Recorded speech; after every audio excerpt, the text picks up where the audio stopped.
एक साधारण सी पानी की बोतल जिसे तुम रोज 20 रुपए में खरीदते हो, क्या तुम्हें पता है इसके पीछे एक ऐसी कहानी छुपी है जिसमें व्यापार की लड़ाई, भावनाएं और हजारों करोड़ के सौदे शामिल है।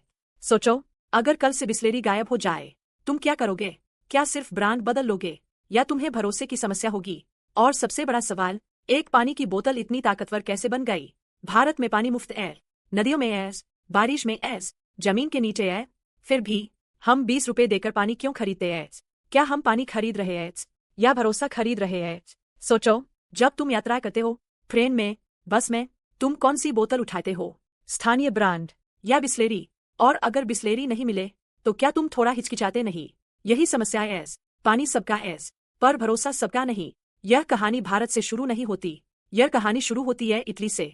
एक छोटी सी कंपनी जिसका नाम था बिस्लेरी, 1960 के दशक में यह कंपनी भारत आई और मुंबई में बोतलबंद पानी बेचना शुरू किया। लेकिन उस समय भारत में बोतलबंद पानी का कोई चलन नहीं था। लोग हंस रहे थे, अरे पानी भी कोई बेचता है क्या? और सच में उस समय लोग पानी खरीदना पागलपन समझते थे। फिर प्रवेश होता है एक व्यक्ति का, रमेश चौहान, एक दूरदर्शी व्यक्ति।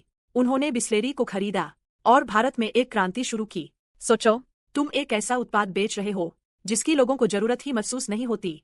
सबके घर में पानी है, तो तुम लोगों को कैसे समझाओगे? रमेश चौहान ने एक आसान तरीका अपनाया, डर और सुरक्षा। उन्होंने लोगों को समझाया, जो पानी तुम पी रहे हो वह सुरक्षित नहीं है। और धीरे धीरे लोगों को समझ आने लगा, यात्रा के समय बाहर का पानी खतरनाक हो सकता है। और यहीं से बिस्लेरी बन गया एक आदत। एक उदाहरण सोचो, तुम किसी शादी में हो, टेबल पर 2 बोतल रखी है, एक बिस्लेरी और एक अनजान ब्रांड। तुम कौन सी उठाओगे और क्यों? बिस्लेरी ने सिर्फ पानी नहीं बेचा, उन्होंने बेचा भरोसा। लगातार एक जैसा गुणवत्ता, हर जगह उपलब्धता, हर जगह, रेलवे स्टेशन, हवाई अड्डा, ढाबा, होटल, बिस्लेरी मिलना चाहिए। यह उनका नियम था और उन्होंने अपनी पहुंच इतनी मजबूत बनाई कि भारत के हर कोने में बिस्लेरी पहुंच गया। एक तथ्य सुनो, भारत का बोतलबंद पानी का बाजार 20,000 करोड़ रुपए से भी ज्यादा का है और इसमें बिस्लेरी एक बड़ा नाम है। लेकिन दिलचस्प बात, बिस्लेरी ने कभी ज्यादा विज्ञापन पर ध्यान नहीं दिया। उनका ध्यान था, जहां जरूरत है वहां उत्पाद होना चाहिए। रमेश चौहान के लिए बिस्लेरी सिर्फ व्यापार नहीं था, यह उनका जुनून था। उन्होंने इस ब्रांड को शून्य से उठाया और भारत का सबसे भरोसेमंद पानी का ब्रांड बना दिया। लेकिन एक समय आया जब उन्होंने निर्णय लिया कि वे बिस्लेरी को बेच देंगे। सोचो, एक व्यक्ति जिसने अपनी जिंदगी का सबसे बड़ा काम बनाया, वह उसे किसी और को दे दे। क्यों? उम्र, स्वास्थ्य, भविष्य और सबसे बड़ा सवाल, मेरे बाद क्या? सबको लगा बिस्लेरी अब किसी और कंपनी के पास चला जाएगा और एक नाम सामने आया, टाटा समूह। सौदा लगभग तय था, करीब 7,000 करोड़ रुपए में। लेकिन फिर सौदा रद्द हो गया। सब चौंक गए, पूरे भारत में खबर फैल गई, बिस्लेरी बिक नहीं रहा। लेकिन क्यों? क्या समस्या हुई? सच्चाई क्या है? आधिकारिक कारण साफ नहीं है, लेकिन एक बात समझ आती है, व्यापार सिर्फ पैसों का नहीं होता, उसमें भावनाएं भी होती है। शायद रमेश चौहान अपनी बनाई चीज को छोड़ नहीं पाए।